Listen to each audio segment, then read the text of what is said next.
Alrighty, so welcome back to part 2 of this week's episode of Media. Like I said in my introductory video, we're going to be examining how the different theoretical perspectives kind of apply to our subject.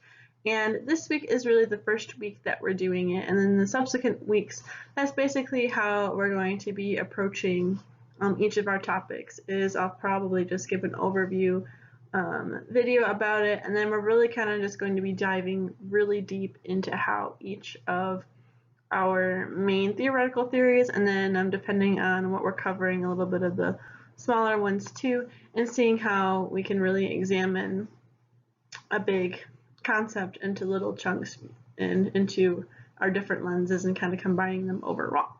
So we're examining media this week. However, as a reward for watching my videos, because not many people do, just a quick heads up for this week's quiz. Because it is this week's material is really heavy on theory, a lot of your quiz questions are going to be asking you about the different theoretical perspectives. All the answers for the quiz are somewhere in these slides for you guys, whether that be a definition or via the pictures that I'm using. If I don't remember to talk about it, the answers are somewhere in here. So as long as you're paying attention, you should be good. And if you just have an overall understanding or basic understanding of the theoretical perspectives, you should be good to go too. But I just wanted to kind of throw that out there, that a little bit less than half of this week's quiz is focused on theoretical perspectives. So just wanted to give that heads up. Alright, so we are going to dive in first into functionalism. Now, if you recall from our first week together or our subsequent weeks together, functionalism really is basically asking, what's the function of this? What's the purpose of it? If we get rid of this, is society still going to continue on, or is it going to adapt without it? Or do we really actually need it? And one of the things that I kind of talked a little tiny bit about, but not too much in that first chapter, was that regarding functionalism, everything has a function or a dysfunction. So those parts of society that aren't as stable, that can kind of lead society to crumble, so to speak, those are dysfunctions. It could just disrupt everything. Or if it is functional, that's the purpose of it, right? There has to be a reason for it. So that's basically the difference between function and dysfunction. So for instance, as we're starting to examine media, one function of media is that it could entertain people, right? It's a form of personal enjoyment for many people. You get humor, you get information, you get a lot of stuff, you get memes. That's one function of interacting with people. However, a dysfunction could be that it creates, or being on media or being involved with any type of media, so it creates an addiction to technology, right? And some people, like I was saying in the first video, how long could you go without having your phone? Some people, when I've asked this question my face-to-face, they're like, I can only go not even a class period, I just have to look at my phone. Whereas other people are like, you could just throw my phone in the garbage, I don't really use it. So those people who can't even make it through an hour-and-a-half class, that's kind of a serious thing, and some people are just so tied up into their phones, which is an interesting phenomenon if you're kind of seeing it. You think about the random people doing TikTok dances just for the views, or a person has to like photograph something for their Instagram because this will gather a ton of likes. Just having that kind of focus on and having that addiction to their social media presence, or even just needing to kind of scroll through when you're kind of winding down at night, going through your different web pages too. Or if you're not doing anything and you're bored, you just resort to your phone. That could also be kind of considered an addiction. So that's also a dysfunction, or could be considered a dysfunction of media. So some other functions of the media include conclude that the media is an agent of socialization, right? If you recall, whenever we covered agents of socialization, I think it was a couple of weeks ago now over in culture, the media was one major one that we discussed. And a lot of you guys did think that in addition to family, media was kind of a formulating aspect for you as well. And one of the functions of it being an agent of socialization is this increase in social cohesion. So with media, with the information that's being shared via the news, newspapers, technology, social media, all of that, we kind of come together and kind of form this cohesion, so to speak. And one example of this can be seen through different various events, right? 2020 and especially 2021, so these past couple of years or even just a year, right? We've all kind of come together via media during this pandemic. That's kind of really been a major one. In addition to with the different movements that are going on, Black Lives Matter, really the media kind of implemented it. It's interesting because it tears us apart, but also merges us together and kind of helps us understand each other a little bit more as well. Thinking about the inauguration, for instance, too, that brings a lot of people together. In typical years, this presidential cycle election has been a little bit interesting, but thinking about how much people bonded, I just think of the Bernie memes, right? A lot of people that kind of sparked a lot of togetherness. And then thinking about the Olympics too, from a global perspective. In a normal year, we have that sense of pride for our country or the other countries that you're interested in, or the sport that you really, really love watching.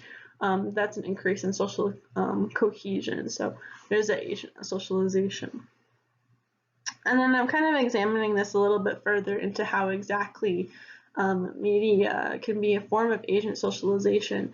Back in the 20s, this sociologist named Robert Park did a study, and he examined how newspapers could help immigrants understand the different norms, or just basically how to kind of adjust living in the United States, right? You're in a new area, you're not really sure what's going on. So he was examining how immigrants, by reading these newspapers, could really understand, what's important to living in this area, depending on the type of newspapers that they were examining. What about America in general? Or what are the opinions of people that are kind of surrounding us? You read all the different columns and things like that. So that's one aspect where media can really help people, is by kind of saying, okay, well, what in this area is important? Back in my homeland, this was super important, but it doesn't really look like they're addressing it here. Or, I didn't even know this issue occurred, and here it's a really big thing. So that's one aspect where media can really help people. You kind of see this on TV shows all the time. Wow, I can't even think of the name. Or movies, right? And that kind of leads us to the second one about enforcing social norms.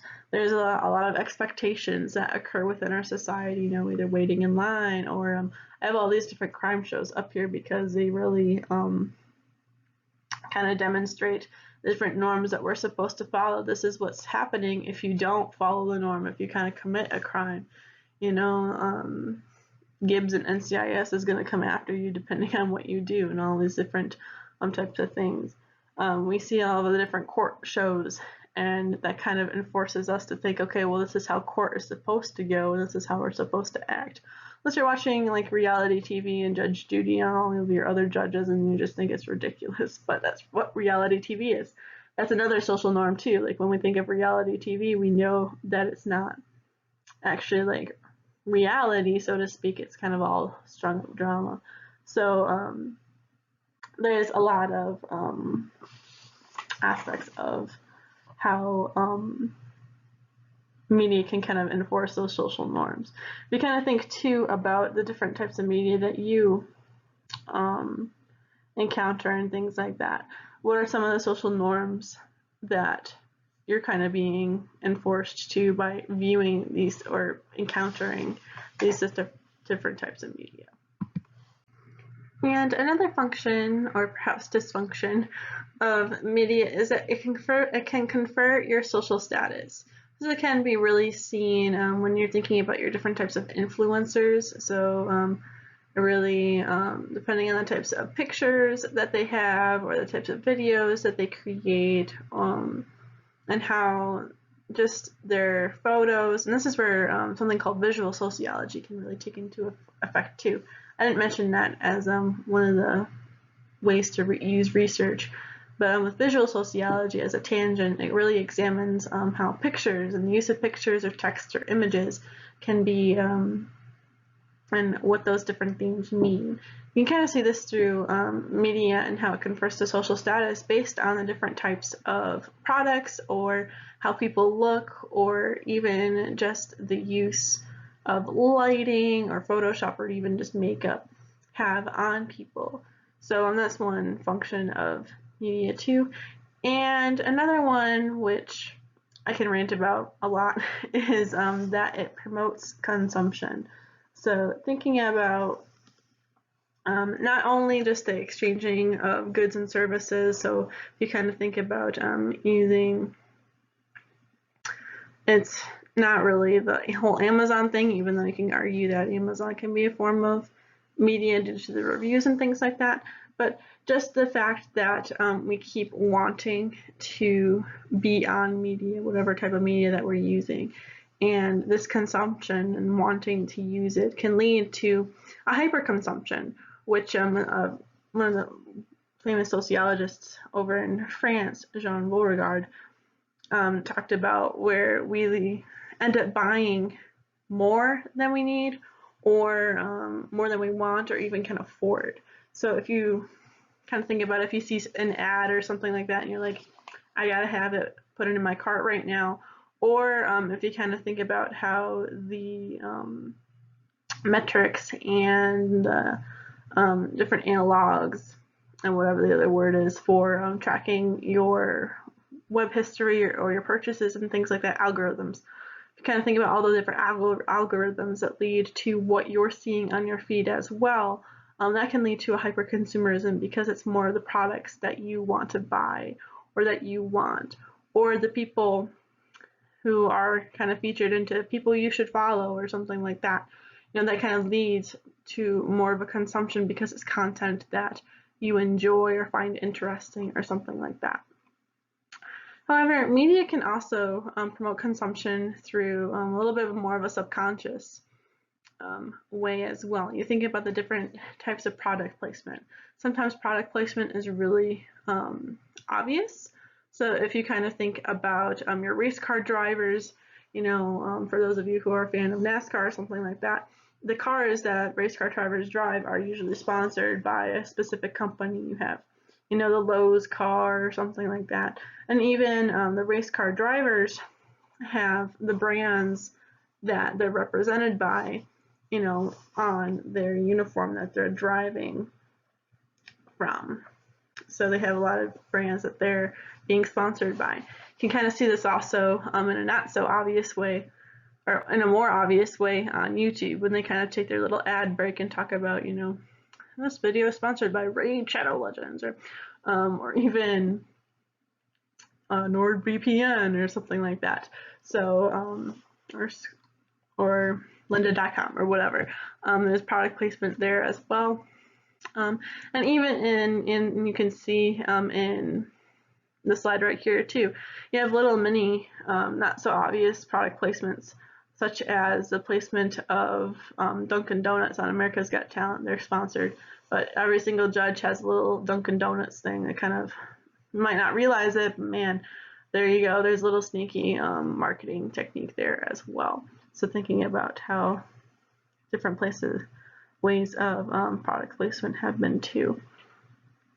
And then when thinking about media as well, these different products, this hyper-consumerism, can also lead to advertising this unattainable reality. Kind of aims for all the way up here. To crouch down so I can see. But you want us to be up here, even though we're kind of way down here. And we really want to be up there because it seems like everybody else is, and we need to go there. So that can be kind of considered a dysfunction of media. It's kind of the mental mind games that are going on because of it. But so those are just a few. There are of course many more, but and maybe perhaps you can kind of think of a few yourself. But that's just one aspect of functionalists and thinking about media. And then another dysfunction of media is something called the narcotizing dysfunction. I'm probably saying that wrong, but basically what this concept is, it's basically when you get so much coverage that you become numb to the information and you don't really act on what's going on. This can be, if you kind of think about if you live in an area like Chicago or Detroit, where every single day is just another day of nothing but shootings or deaths or something like that, you kind of just get used to it. Living in the Detroit area myself, growing up, you're just like, another shooting on the west side. Oh, wow, it was on the east side today, but it's just another shooting.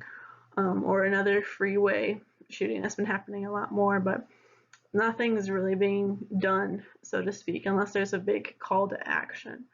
So your book gives the example of how the different school shootings over history have become kind of an example of this concept as well, because nothing within every single school shooting, we all kind of rally together. We have that sense of cohesion, right? And there's kind of like when the event happens, reporters are immediately there. They're reporting on every little tiny detail. It just gets reported ad nauseum, but there isn't a call to action, or if there is, it's not acted upon. There's no solution that's being occurring. We just kind of continue onward with life. So that's just what this concept is about. And it's really kind of interesting to think about just in your own lives and how kind of taking a step back and being like, well, what information am I numb to, and things like that. So that's one aspect. All right, and then I'm going to end it there just because if I talk about conflict theory, this video is also going to be a little bit lengthy. So hopefully having these shorter ones is working out for you guys. But in this video, we examined the functionalist side and how they see media. So thinking about how they're different agents of socialization, how our social norms are kind of enforced by the media that we can consume. This is, and if you really think about early on, in what types of cartoons perhaps that you watched, all the educational ones or even the non-educational ones, you can really see how social norms are enforced there, or the agents of socialization and how you're supposed to act. And also, media can be a form of consumption promotion, or perhaps even too much. It can also be some dysfunctions, so such as that consumption, it can lead to hyper-consumerism, but also that narcotizing effect as well, where we become numb to different stories or different aspects of things that are going on, or posts or something like that, just because there's just too many of them. There's a saturation there.